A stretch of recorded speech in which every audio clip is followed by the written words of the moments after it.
sex toys and agates to a wife-carrying championship. We kind of have a little bit of a wild lineup this week for our Positive Tuesday with Ben and Fitzy show. Today, October 15th, 2024. Yeah, I don't think any of those words I ever thought would come out in one sentence on a live show.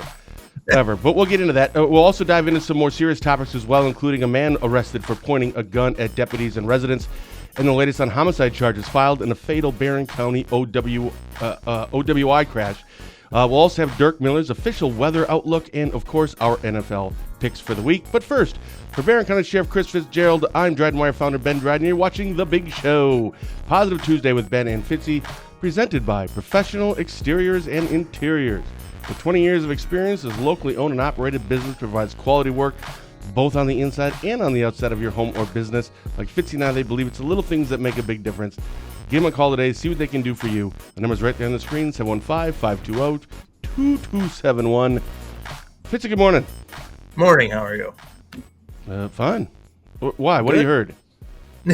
Can't tell you. No. What's going Active on? investigation, no. Yeah. How was your weekend? Good. Went to hockey and we won both games, so it's good weekend. Oh, how'd Jace do? Good. Yeah. Yeah. Not glowing review. Oh, that's right. Yeah. Okay. We but won still, 8-1, 8-1. So yeah, it was. He got a couple of assists, and a lot of the younger kids. He set up a kid for his first goal ever, so it was kind of neat. That's awesome. So.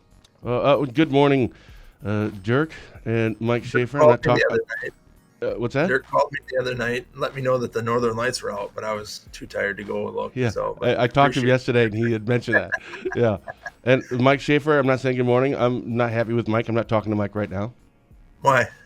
Well, I put on my Facebook page watching that Bears game, and granted they're playing against Jacksonville. Like, wow, this is like really, it's fun to be a Bears fan right now because those words also have not come out of my mouth very often. And so this must be what it's like for Packers fans because, Packers fans are spoiled. And, Mike had to make sure he pointed out, well, you had to ease the schedule and looking ahead, this is going to, don't rain on my parade, man. I'm a Bears fan. Give me a win, right? Yeah, Jacksonville, I don't know if I'd be real excited about that. I'm not that, anyway. I'm just saying, they're 4-2. I'll take it. But they won't be at the end of the year. All right, we have a whole bunch to get to today.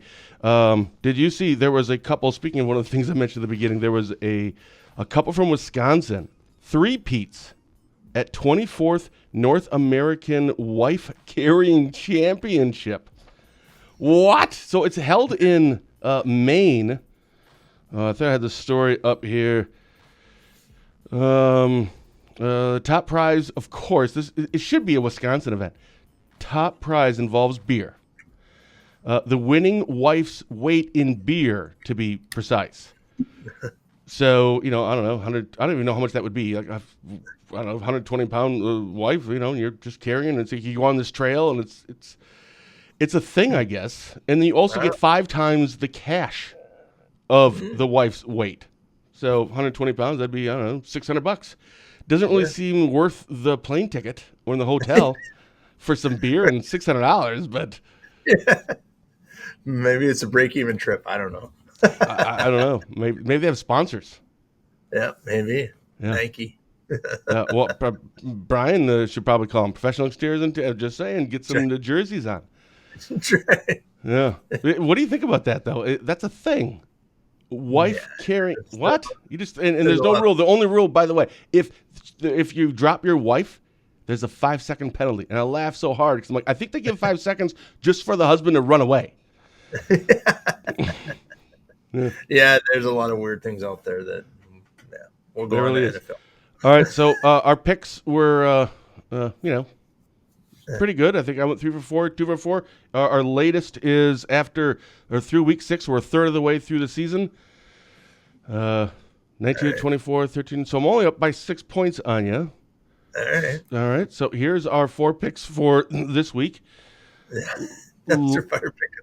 We should have one of them every week. Yeah. And I think we're going to. And that was actually, unbeknownst to you, that was your idea. When I text you, I said, all right, we should do these 2, and you pick another 2 that you want us to do. You're like, yeah, this one's like a dumpster fire of these 2 teams. I'm like, hey, that's perfect. Little did Warren Tuttle know. Yeah. Giving us these coins. Lions and Vikings. What do you have? I'm picking. Oh, we're starting at the top. I was going to start Yeah. at the bottom. I'll pick the Vikings. I'm going to go Lions on this one, even though Yeah. Hutchinson's out and the Vikings should win. But I'm really just doing this spitefully because of Mike Schaefer, because he's a Vikings fan. Yeah, that's right. Yep. So I'll go Lions. All right. We just agreed on that one. Texans, Packers. I'll go first. Green Bay is favored 2.5. I'm going to go Texans on this one, even though once again I think the Packers will win, but I'm still picking the Texans. All right, I'll take the Packers just because I want to catch up to them. All right. So, well, pick who you think is going to win.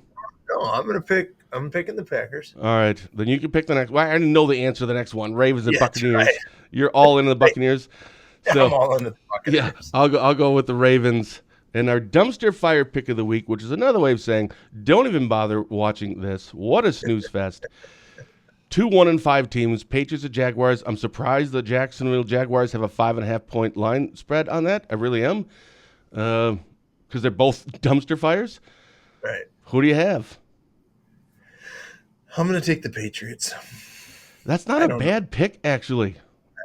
Yeah. Right, because they just came off that rookie quarterback. He played pretty well. Who's the other team again? Yeah, okay. I was going to go Patriots too, but I'll go Jaguars. They're bound to win a game at some point. No. Yeah, you're right. At some point they will. Yeah. Did you see? I actually read a story. I was looking at the Patriots this morning.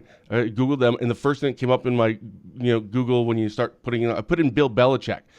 Because, Patriots, and I heard something about he may, if they fire Mike McCarthy at the Dallas Cowboys, then he may be interested. And the first thing that popped up was Bill Belichick girlfriend. I'm like, what? Okay, I'll click on it. Dude, he's 72 and she's 23. Yeah, I know. What? Yeah. Yeah, not cool, bro. He's coming back to coaching. He's been on TV a lot. I seen he was on Peyton and Peyton last night on Monday Night Football. Yeah, he's coming back. You can see it. Ugh. All right. Yeah, we'll see. Maybe the future wife is going to talk him out of it. I don't know. All right, we have a whole bunch of actually real stuff to get to. We'll get to that in 15 seconds after word from Spooner Health. Spooner Health, compassion is at the center of everything we do. It's rooted in who we are and why we're here. It unites us as providers, neighbors, and as a community. Learn more at spoonerhealth.com. All right. So you put out a press release that we posted on our website. I'm sure you had it on your Facebook page and ours as well. Our headline was "Man Arrested After Pointing Gun at Deputies and Residents." Our sub-headline was "Joseph Pushik, 60, in custody following SWAT involvement in vehicle collision." For people who didn't see that, what was that about? Sure. On Saturday morning, we received a call of a person that had been driving into two different residences. He was in a truck, and he was asking for if his kid was there. When the people obviously said no, his kid wasn't there. He pointed a gun at him. He then went home. Our deputies were at the home assessing the situation and what was really going on. Had met with the two complainants. And when they were viewing the residence, he came outside and did have a weapon in his hand. We immediately called our SWAT team, and we called the Eau Claire SWAT team because it's Saturday afternoon. A lot of our deputies then we had 3 deputies at birthday parties, and they called in and said, we're at birthday parties, far away, and so it's going to take us a while to get there. So we called the Eau Claire County SWAT team to get there, and they came. Our SWAT team came. Ultimately, during this standoff, we had some contact with him in the house. He came out of his house, got into his pickup truck, and tried to leave the residence. Our armored vehicle was there, blocked his way. He tried to go around our armored vehicle. He struck our armored vehicle and spun his truck around. At that time, the other armored vehicle came in from behind him, and we came back around to the front, and there's the picture there.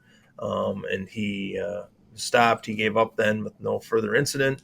There was a gun found in the vehicle, and he was taken into custody. He was charged. He did at the one point he didn't shoot at the deputy, but he did point the weapon at our armored vehicle. The one time we were in the yard with him, and there was a domestic abuse charge. There's a few other charges. So. He's still in court. He'll be in court this afternoon, it appears, and he'll get charged. And we'll see what goes from here. Could you describe this picture then again? This was sent out in your press release. Yep. So what happened? What got to this point? How far is this away from the? It's just outside of his driveway, so it's right sure. in front of the residence. Well, I see damage on the left side of the vehicle. That is from he hit the Ram. Our Ram is not on there. He hit the Ram, and he bent the frame on our armored vehicle. We just what? Yeah. So I think he hit the Ram, and that jerked the truck, and then he ended up crashing into the side of it. And so I wasn't there. I was out of town, obviously, but my team was there, and our administration, my chief deputy and captain were there, and the Sheriff Wallace was there from Rusk County, because obviously our two teams are combined. So yeah, it's kind of a mess. We have my armored vehicle is down right now. So if we do have a SWAT call, we'll have to use another team, because we're not going without. I don't think the bad guys listen to the show, so it's not like, hey, it's down, I'm going to go do something dumb. Hey, real quick, Casey King just said good morning. Casey, our thoughts and prayers are with you. Just a family thing, but she's down in Madison, but we're thinking about you, Casey. Anyway, there you go. So going back to everyone gets to go home safe, right? Yep. That's ultimately what it's for. But of course, we always seem to, it's like once a year we go through these spurts and it feels like it's once a year because we always end up talking. I think I ask you the same question every year for I don't know how many years straight now. Is there any rhyme or reason to all of a sudden there's a lot of SWAT call type things going on? No. It really isn't though, right? It's just kind of, it's just random. Yeah, sometimes it's July and sometimes in October, I think. I don't know. We were just up in Sawyer County. We had about 5 or 6 armored vehicles up there. I think it's the new way to keep our cops safe. I mean, and they're $250,000. If this one's wrecked, it's $250,000. Someone's insurance is probably paying for that. I don't know, but somebody's gonna have to, because I'm not going without one. So we'll figure it out, and from our insurance company and the other guy's insurance company, and I don't know if the insurance company covers acts of crime. I don't know that, but some reason we're going to keep our cops safe, and I know Barron County will support that. I'm not worried about that. But that these new vehicles, and this one's old. We bought this one used years ago, but this one works for us. I hope it's not wrecked, but our insurance adjuster will come up and look at it today. We just took it to the highway shop here because they deal with big trucks and big chassis, and but I'm not sure what the status of it is, and we'll let our insurance company decide that, and we'll figure it out from there. So, again, the bad guy went home safe, the good guys went home safe. That's our goal every single time. If you look at what happened in Sawyer County, the bad guys went home safe, and he had a gunshot wound there, but he's still alive, and but that wasn't done by law enforcement officers. Right. We do all we can, and then this guy pointed a gun right at our armored vehicle, and he's lucky, no kidding. I mean, holy cow. I mean, you point a gun at a cop, especially, I wouldn't say in today's climate. I mean, just at any point in ever. You point a gun, that's a flip of a coin, right? Right. How that's going to end for you. Right. So I want to ask you a hypothetical, and I know like politicians, and you're kind of are, but kind of aren't, but whatever. Don't like so many hypotheticals. I'm not trying to prove a point here. I'm just curious. Again, looking at that photo and then talking about, pointing the gun, maybe the armored vehicles were a deterrent. Maybe that's why not shot. So many things going into it. But play out a scenario where if you didn't have those vehicles or the SWAT and it was just regular, SUVs, sedans, whatever you guys use, how could that have possibly ended? And I'm not trying to get all like, he would have killed everybody. I'm just saying, how would that have ended? Would he have gotten away without the armored vehicles? Would it have been a chase? I'm sure there has to be some scenarios here where it's like, okay, that could have been really bad. I'm glad we have these.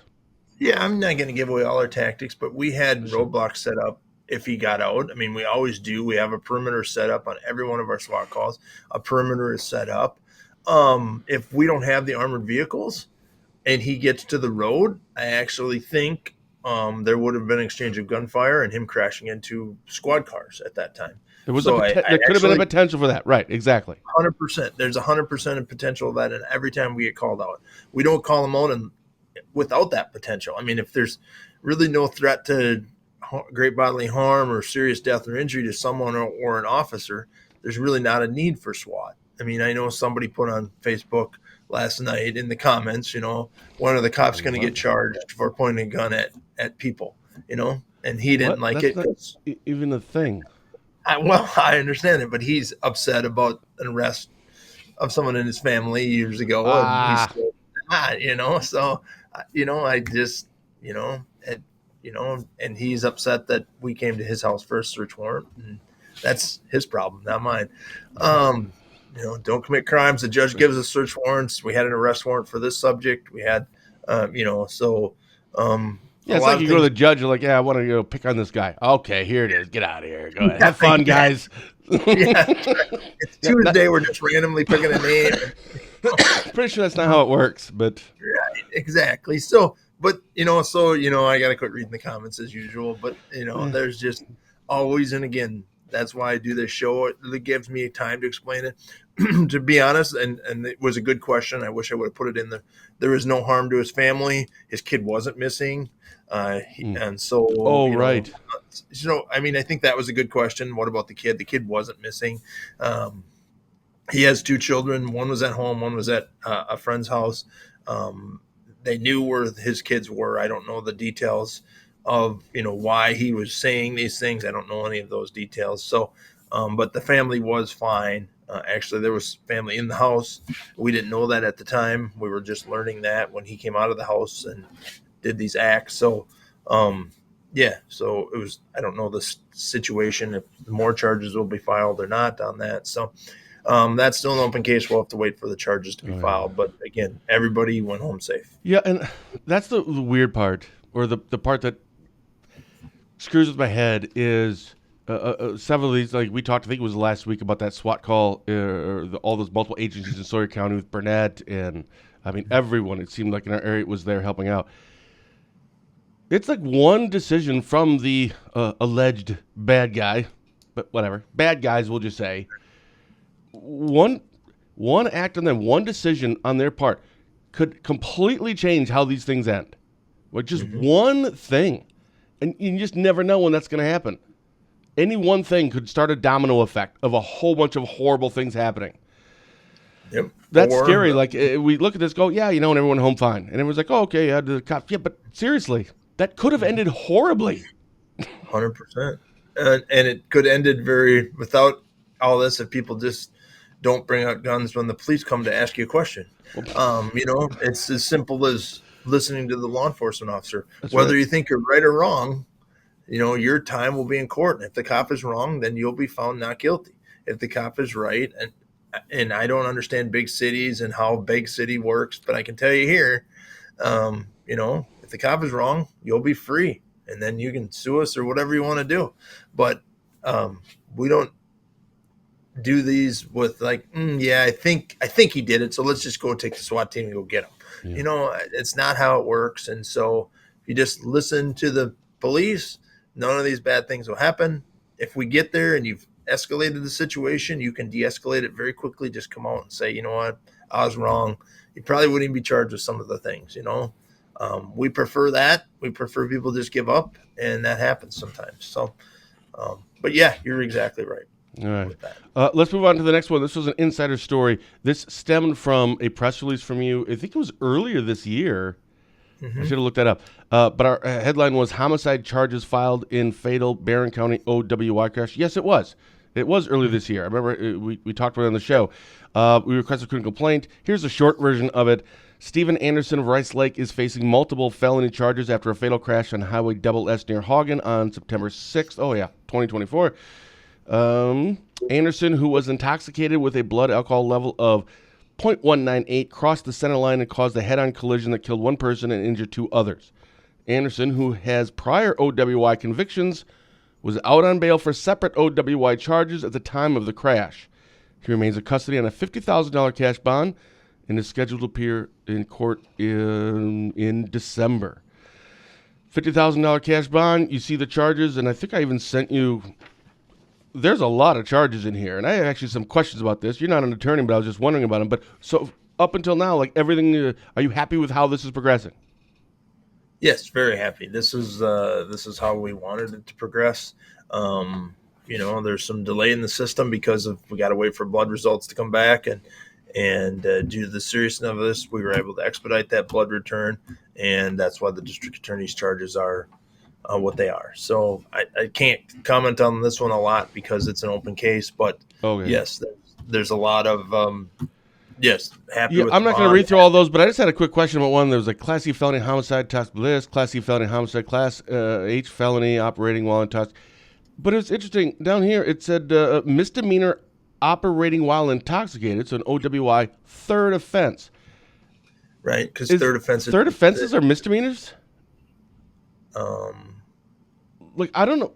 In my brain, I'm like, what? That doesn't. No, wait. No, they not. Wait, no, they are. Fourth and fifth are felonies, so third offense must be. I guess I never actually.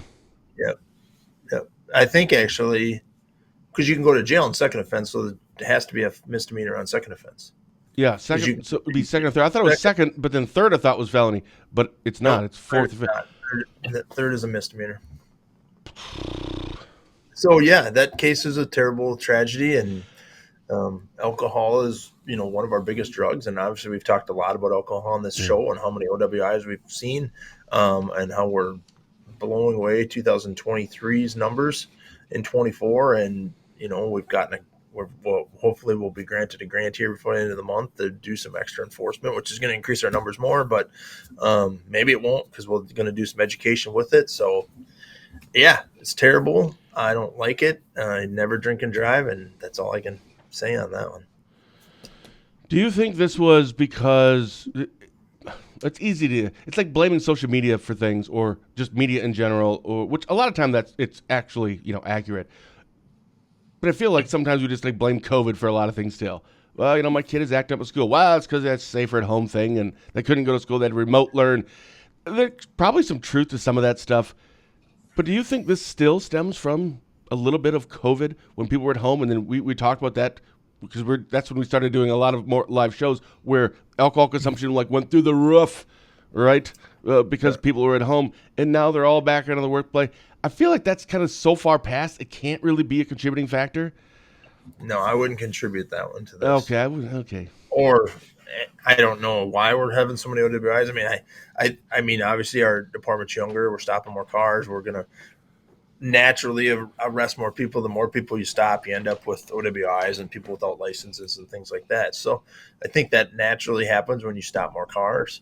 But, I think, don't quote me on the numbers, but like half of our stats are people going in the ditches or crashes. So half our OWIs. So, it's not that we're just traffic stops.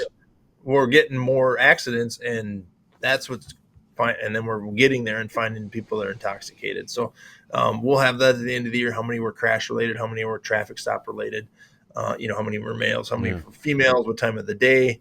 I think we're going to be shocked again by the time of day that they happen. So, those are all things we're keeping track of and trying to manage and trying to say, this is when we need to have extra patrol on, when we get this grant. So those are all factors we go into. That's what I do at my desk when we're here. And it's not exclusive to Barron County. Correct. There's been a lot of these alcohol-related crashes and fatal crashes over the last 2 months-ish, month and a half, 2 months, across rural north Wisconsin. Right. I don't know. I don't understand it. Yeah. All right. We've talked about it. And I feel like we have to come up with something, but it's. I'm glad that you're going through the grant process, and there's a step. If you feel like I'm trying to get control of this a little bit, like I have to do something, and it's going to go, well, it is what it is. Stop drinking and driving. Yeah. Well, I've said that a billion times. It's not working. I have to do something else. We're going to do the enforcement effort of it. We've done the education effort, and now we're going to do the enforcement effort. And it's going to be mandatory citations and mandatory arrests and when you do this grant. So since the first OWI should get at least a blow and go. They do. First offense is a ticket. Yeah, because it's so accessible. I agree. Accessibility is the number one issue with it. But and first offense is a traffic ticket. I'm fine with first offense being a traffic ticket. You do, you know, get a citation and you get to go home. Most of the time, second and third offense, you get to go home afterwards. But you can go to jail for those, and fourth and fifth, you will go to jail for, and there'll be mandatory jail sentences on those. So, yeah, I don't know if the fine needs to get raised or what the status is, but do you have a department policy? I'm sorry. Bridget had clarified here. Meant in their car. Should you? right. Yeah, the I know what she means. The alcohol tester Breathalyzer in your thing? car. Yeah, breathalyzer in your car where you have to blow to start it. Yeah. You know, and Like people on every second. car should just come with that, like standard. Well, maybe that's the answer. I don't know. Yeah. Well, I should mean, have people would some work kind around it, have other people do it for them. I get it, but it'd be like one of those things, we need fewer magazines or rounds or whatever gun control stuff. It's all feel good. It makes it, but it's not really going to solve a lot of the problems that you're trying to solve. Right. But it sounds good and it feels good. Right. You're right. There's real good things you could do for that. Eesh. All right, what were you saying right before? I don't remember. I don't remember either. Yeah.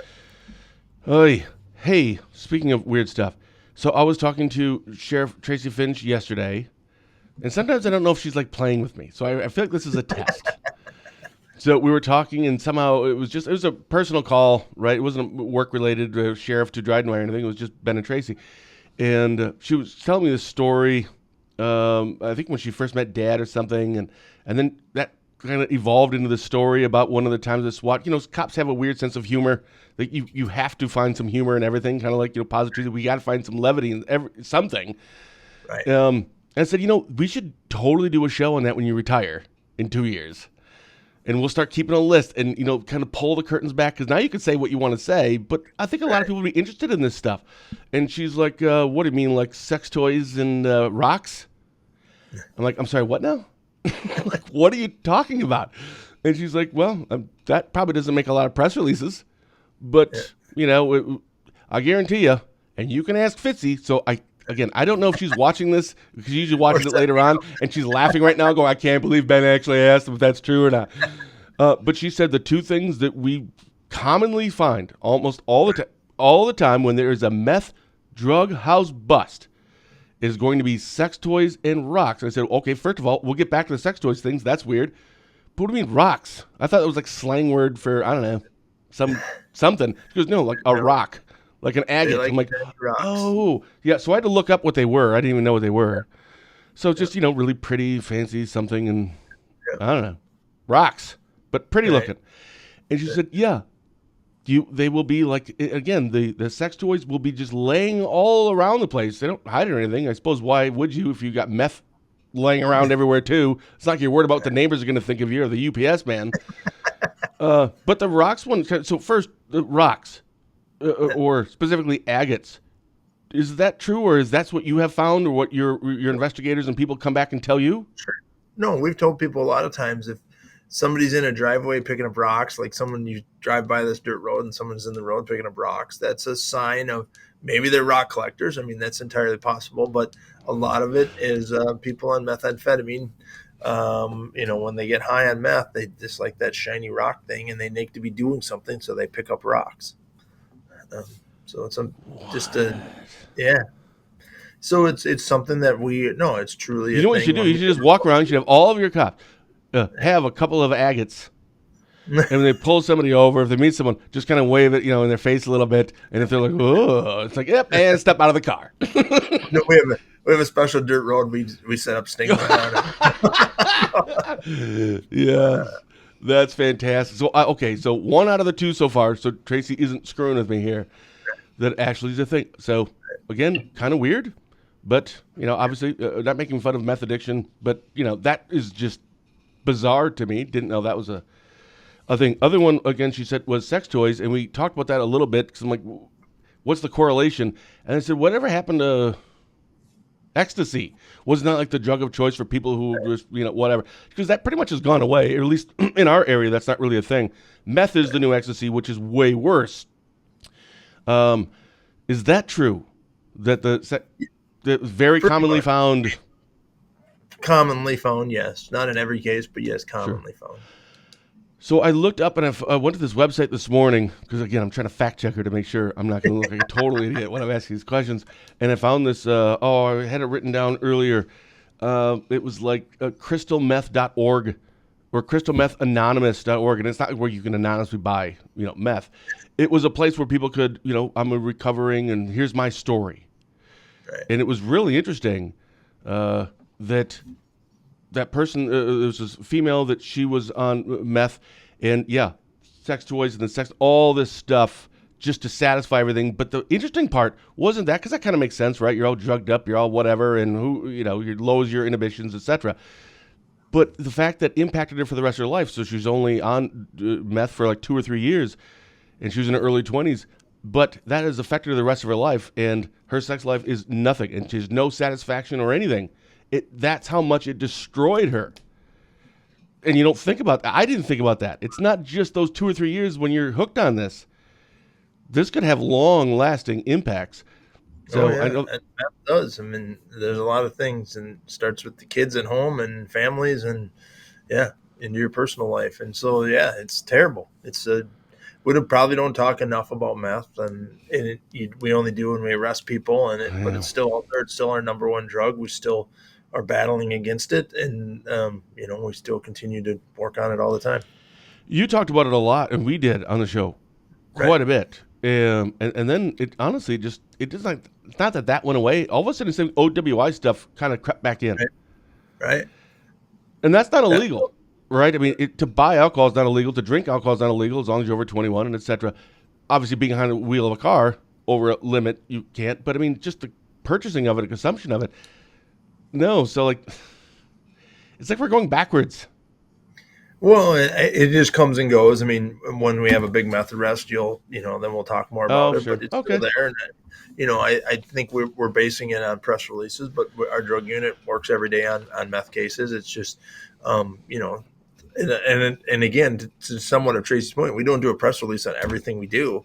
And and there's people that get arrested for meth, but unless we have some quantity or some, major point of interest that makes the public interest. But there's meth charges. I don't know that every day, but I would say once a week. I look at the criminal complaints filed every day for 6 counties. Right. It's always meth. If we did, because first offense meth is a felony, and we typically only do stories when it hits that felony level, and it has to be kind of higher. Because if we did first offense felonies, and these are all meth, we would do 20 to 30 stories a day. Like we wouldn't even be able to keep up. That's how many of these things that there are. And so people have to realize that not every story makes the media, so that doesn't mean the police aren't doing anything, things like that. The district attorney's office has got all kinds of cases. They're not sitting around waiting, man, I hope they arrest somebody today so we can do something. There's plenty of cases up in the district attorney and our judges and our court. Yeah. And, that's something, if you're really interested in it, all courts are open in every county. You can go sit in court and watch what happens in court every day, all day. As long as it doesn't involve a juvenile, you can sit in court. And we have people come here and say, I want to just, view court today, see what happens, see how people treat judges and attorneys and how it wrecks families and how it impacts people. So, and if possible, try to go on an intake day, right? Because that's huge. I remember going up Sawyer County and I watched Judge John Yack on intake day on a Tuesday, and it was just, nuts. I mean, he had so many people coming in and out of there that day. But I was always impressed by him that he took every case seriously. It doesn't matter if it was a small little thing, it was a traffic thing, and this one was a bigger thing, and everyone he was active, involved, and engaged. I remember how impressed I was. I sat there for 4 hours, and holy cow, did I learn a lot, and come to find out it's not like night court. It's wildly different, not like you see on TV. But try to go to that. By the way, Fitzy, you obviously you know Dirk very well. You may want to send a squad by his house every once in a while. It's right. Just saying. It's right. Yep, we're watching it. Keep an eye on people that collect agates, I'm telling you. Take pictures and collect agates. Speaking of Dirk, okay. So remember last week on the show, I'd mentioned that, since we put some graphics and stuff, if you just want to send blah, blah, blah. So he did this morning at 7:30. Yeah. So here is the 5-day forecast. Well, look at that. I know. Look at that, dude.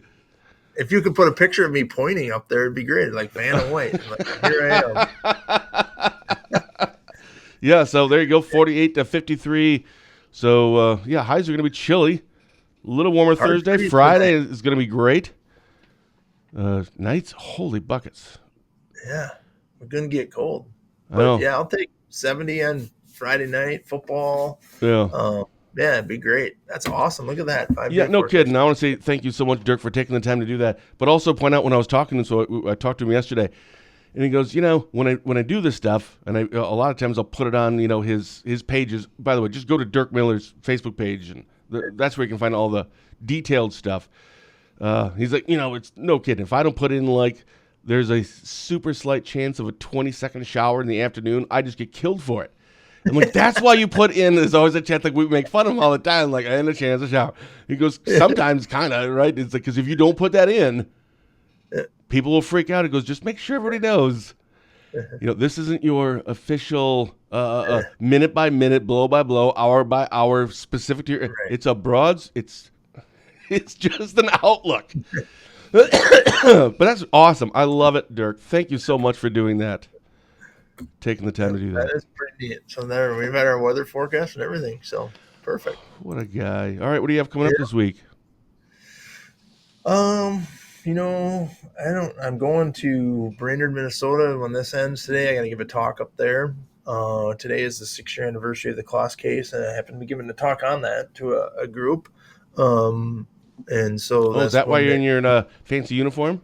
My fancy uniform, yep. So I'm going to give a talk to a group that still wants to talk about how our case was handled, how we did it, why we did what we did. So it'll be I love giving, kudos to our people and how we work together with so many different organizations. So we're going up to give a talk to a group of Minnesota evidence techs, actually. So I'm going to go up there, come back tonight. Got meeting at the tech college tomorrow morning. Got a law enforcement meeting this week on our jail project. So yeah. Hey, at least you guys are having meetings about that. Excuse me. Sorry about that. Anyway, move forward. Brainerd. I think my nephew goes to a Christian college, and it's this really eclectic, really cool, but very, very small college. The whole college is 100 people. Oh. And I think that's in Brainerd. I've never been there. Have you ever been to Brainerd? Once for another talk. This is going to be a short one. They didn't remember it last time? No, it was short. It was a talk. So I'm sure it'll be pretty dry up there. The sun's out. I mean, it'll be a pretty dry. So yeah. All right. I have no problems with law enforcement officers stopping by when I'm out chasing storms or taking pictures in the middle of the night. Gives me someone to talk to. Awesome. Yeah, and I got a county board. I haven't been to bed yet. So I've been, if I seem a little jittery, it's 10 o'clock last night. I was still working. I'm like, I'm not really tired. So good night, honey. And she went to bed. And then it was at midnight. I'm like, well, I'm not still that tired. I don't know why. I wasn't drinking coffee or anything. And just, okay. And then 2 in the morning, I'm like, well, screw it. My alarm goes off at 4 anyway. So might as well just stay up. Wow. But I'm starting to regret that. About an hour before the show, I'm like, that 2 hours sounds really good right now. So I probably will crash here in a little while because I have a meeting at 4:30 and then county board meeting tonight at 6 o'clock. So I should probably get a few hours. What's on the agenda? Nothing. Anything? Nope. Zero. Zero, nothing? No kidding. I'm sorry. It's not that it's all stupid. It's just nothing. It's just, we're going to listen to the highway department's report, and then here's a few random things, and this person is going to be appointed to this, and okay. No. Nope, nothing at all. Not till November, till the budget. The budget's in November. We have one next week, and I mean, I know there's some stuff on it, but nothing, nothing spectacular. There'll be people arguing and fighting for their money back, but because they made some cuts. But yeah, it is what. Well, it's because you keep taking it all. Well, all their money. Yeah, that's right. Yeah, sheriff's firm gets it all. Just living the dream. Hey, real quick, I forgot. Isn't there something about who was I talking to about this? I was asking about why law enforcement in Washington County law enforcement has their own committee, the law enforcement committee. Huh? But the district attorney's office doesn't have their own committee, or the judge's office. Why is it law enforcement? And we were kind of speculating on that, and I completely forgot all about it until just now because I was actually going to call, I think, Dad, and just to find out. But the person who I was talking to said, I think that could have something to do with the fact that the sheriff's office, it's a sheriff's office, but it's also a department, etc. But they actually have something about the Constitution in terms of you could just go over your budget and tough luck. You just got to pay for it. Like, it's just different from everybody else. Is there something to that? No. Well, yeah. I mean, I suppose you could, because yes, technically I'm abided by the number, not really. I get a number. I can go by whatever I want with that number. I just can't go over that number. And because they can reduce the number the next year. Right. But really the law enforcement committee was started, and my understanding is because of the hiring, because there's a state law that says you have to have a committee to hire. So it has to do with hiring, I believe. So that's very helpful. Thank you. It has to hire the law enforcement, the civil service part of the hiring. That makes sense, because the person I was talking to said, well, the district attorney's office, the judge's office, their quote-unquote committee that they kind of report to is personnel. Now, I don't know if that's accurate, but that's what he said, and I believe that to be accurate, and that would totally make sense then, going along with what you just said. Right. So, well, I learned something new today. I know. Except your football picks. You don't know how to pick those yet. I'm going to be only 2 behind after this week. You probably are gonna have a good week. All right, for Barron County Sheriff Chris Fitzgerald, I'm Dryden Wire founder Ben Dryden, and you've been watching Positive Tuesday with Ben and Fitzy, presented by Professional Exteriors and Interiors. With 20 years of experience, his locally owned and operated business provides quality work both on the inside and on the outside of your home or business. Give them a call today, see what they can do for you. The number is not right there on your screen, 715-520-2271. We're taking a 6-day, 23-hour, and 15-minute break. So until next week, thank you for watching, and as always, have a blessed day.